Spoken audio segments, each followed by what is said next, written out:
हमारे टेस्ट होते हैं, उसका रिवीजन हम कैसे करें, टेस्ट से पहले किस टाइप से हमारी अप्रोच होनी चाहिए कि हम रिवाइज कर पाएं। तो सबसे पहली बात आपका पॉइंट नंबर 1 क्या कह रहा है, देखें जरा। पहले पॉइंट में लिखा है भैया आपके गोल को सेट करो एंड प्रिपेयर अर्ली।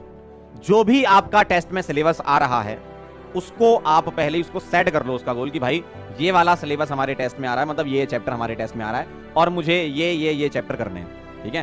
तो पहले आपको गोल सेट करना पड़ेगा और कुछ दिन पहले से ही इसकी तैयारी करनी होगी, ठीक है।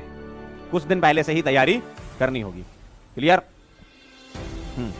दूसरा पॉइंट जो है, आप अपने सब्जेक्ट को प्रायोरिटाइज करो, ये बहुत इंपॉर्टेंट पार्ट है। फिजिक्स, केमिस्ट्री, बॉटनी और जूलॉजी, 4 में से आप प्रायोरिटी सेट कर लो डिक्रीजिंग ऑर्डर में कि भाई जो चीज आपको ज्यादा पसंद है उसको पहले कवर करके खत्म कर दो, अलग कर दो। क्यों? जो ज्यादा पसंद होता है वो जल्दी समझ में आ जाता है और कम समय में आपका काम हो जाता है, ठीक, और उसमें कॉन्फिडेंस भी आपको मिलता है। कम से कम जो आता हुआ है वो तो गलत मत करो पेपर में गलत नहीं होगा तो नीट के पेपर में भी गलत नहीं होगा, ठीक है। तो पहले आप अपने सब्जेक्ट को प्रायोरिटाइज करो कि ये वाला मुझे अच्छा लगता है, फिर उसके बाद ये, फिर उसके बाद ये, फिर उसके बाद ये, क्लियर। थर्ड पॉइंट ये कह रहे हैं prioritise topic within a subject. इसका मतलब क्या है? अब मान लीजिए आपने 4 सब्जेक्ट आपके हैं, उनमें से आपने प्रायोरिटाइज कर लिया कि भाई ये मुझे सबसे अच्छा आता है। अब उसके अंदर जो चैप्टर आ रहा है सिलेबस में, टेस्ट में, उसके टॉपिक को प्रायोरिटाइज करो, क्योंकि हर एक टॉपिक से सवाल आए ये जरूरी नहीं है, लेकिन एक टॉपिक से बार बार सवाल आता है, ये बहुत जरूरी चीज होती है आपको जानना। जो पढ़ाते समय हर व्यक्ति बताता है, हर मेंटर, हर टीचर आपको बताता है कि भाई ये बहुत इंपॉर्टेंट है, इस पे ध्यान देना। जैसे अगर मैं जीओसी की बात कर लूं तो acidic basic strength, aromaticity, carbocation carbanion stability, इन सबसे ज्यादातर सवाल आते हैं, है ना। तो पूरे के पूरे चैप्टर में किससे ज्यादा क्वेश्चन आए हैं इसका एनालिसिस आप खुद भी स्वयं भी कर सकते हो। कैसे?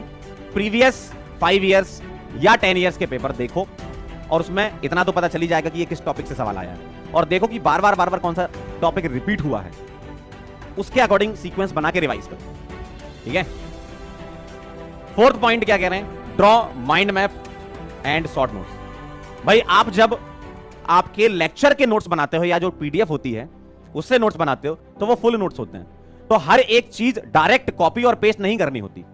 आप पूरा समराइज करो कि भाई एक पर्टिकुलर स्लाइड में सर ने क्या क्या बताया, क्या क्या इंपॉर्टेंट है, अपनी लैंग्वेज में लिखो यार, खुद के नोट्स बनाओ, माइंड मैप्स बनाओ, एरो बनाओ कि भाई मान लो इफेक्ट है तो ये इफेक्ट, ये इफेक्ट, ये इफेक्ट, इसमें ये एप्लीकेशन, इसमें एप्लीकेशन, ये इसमें एप्लीकेशन। तो चीजों को माइंड मैप के फॉर्म में याद रखो और क्वेश्चन की प्रैक्टिस करो, बहुत अच्छा टेस्ट जाएगा आपका, ठीक है।